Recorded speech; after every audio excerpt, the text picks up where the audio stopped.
Selamat sejahtera semua. Hari ini kita akan belajar tentang unit 10.3 bahan antioksidan. Dalam topik ini, pelajar akan belajar tentang definisi bahan antioksidan, tindakan bahan antioksidan terhadap radikal bebas, faktor yang mempengaruhi pengoksidaan makanan. Apa itu bahan antioksidan? Bahan antioksidan ialah sebatian kimia yang diperlukan oleh badan kita untuk melambatkan atau menghentikan proses pengoksidaan. Bahan ini melindungi sel badan daripada kerosakan akibat radikal bebas. Apabila usia meningkat, keupayaan badan kita untuk menghasilkan bahan antioksidan ini akan berkurang. Jadi, kita perlu mendapatkan bahan antioksidan melalui makanan. Mari kita lihat apakah contoh bahan antioksidan dalam makanan.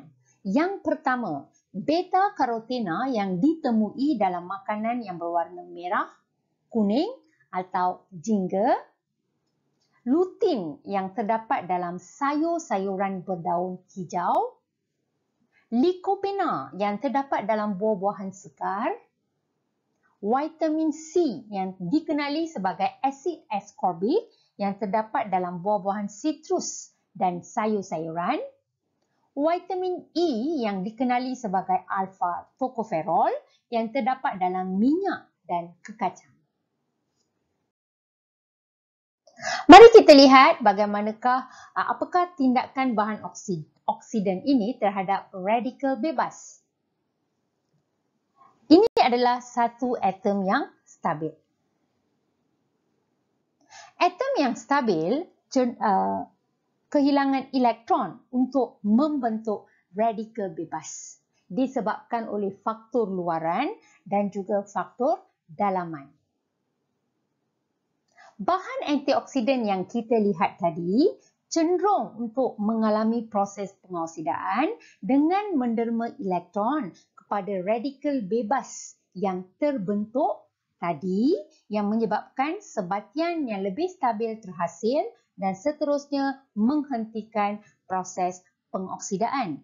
Maksudnya radikal bebas yang terbentuk tadi akan kembali ke atom yang stabil disebabkan oleh tindakan bahan antioksidan.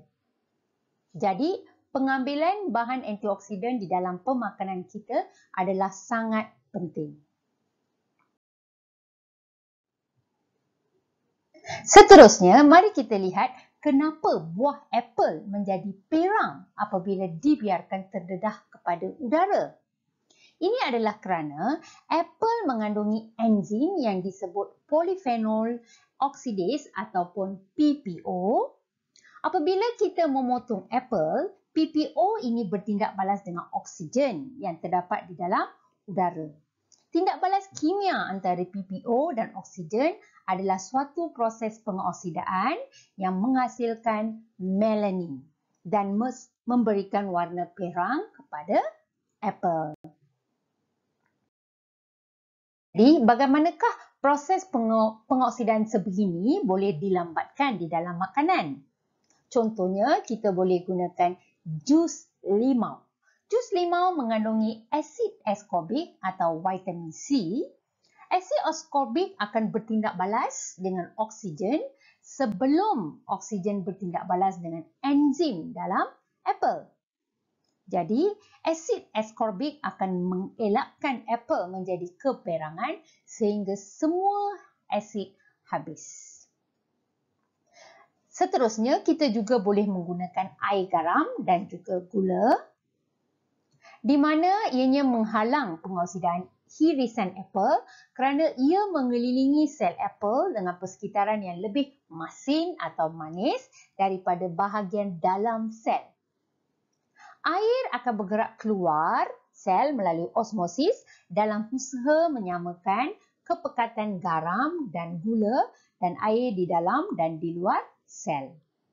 Jadi, air dan garam ini di permukaan irisan apel mengganggu oksigen yang ada di udara sampai ke permukaan buah dan dengan itu melambatkan pengoksidaan. Bagaimana pula proses pengoksidaan makanan ini dilambatkan dalam industri makanan? Contohnya melalui proses pengeringan, penambahan sulfur, mencelup makanan dalam jus ataupun buah dan juga mencelup makanan di dalam madu. Itu sahaja untuk unit